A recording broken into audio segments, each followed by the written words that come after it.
On January 8th, the Hospital Guild of St. Peter's Church organized area churchwomen into the women's visiting community of St. Peter's Hospital, keeping in mind the dedication and determination of the early day lady visitors.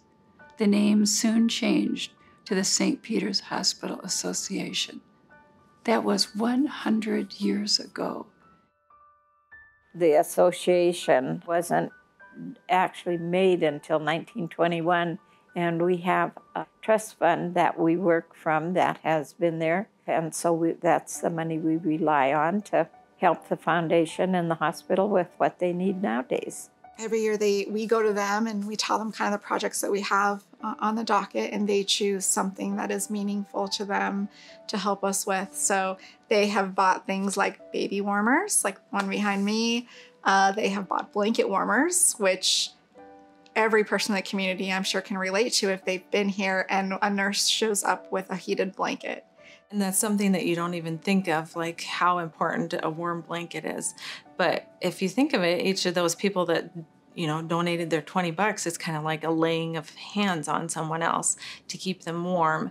And it might be that mom that in the middle of the night is cold, but lots of times it's those moms that are coming out of the C-section suite that are nervous and shaking and worried, and putting those warm blankets on them can make all the difference.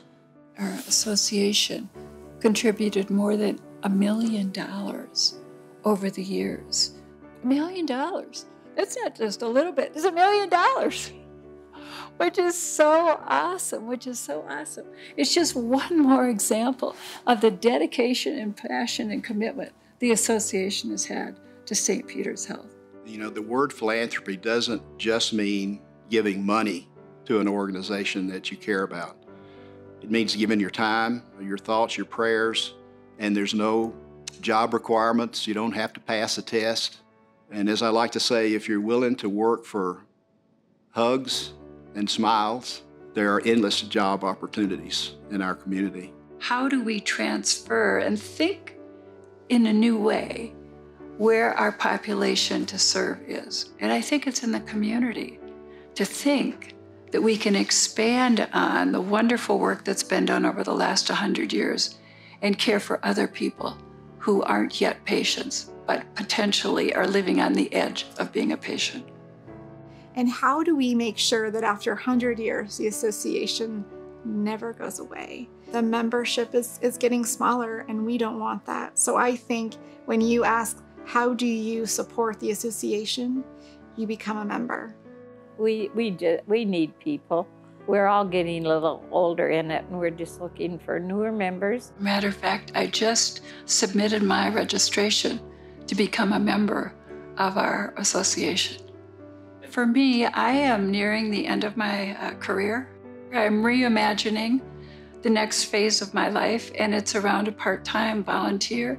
I've gotten so much from St. Peter's Health. It gives me another opportunity to give back, but in a new way. In some cases, we might think it's really big dollar stuff, but honestly, sometimes it's $25, it's $50, it's $100. It makes a huge difference. Everybody in the community can do something. Even the smallest thing, the smallest act of kindness can mean as much as a contribution to the foundation or some other nonprofit in the area. It's almost an out-of-the-world opportunity to be a part of the next 100 years, when the first 100 years was so meaningful. But to think of what they did, and then what's next, and how to create that based off of a heritage that was filled with love and compassion about making a difference in the lives of patients that were served here at St. Peter's Health. And I want to help make that difference.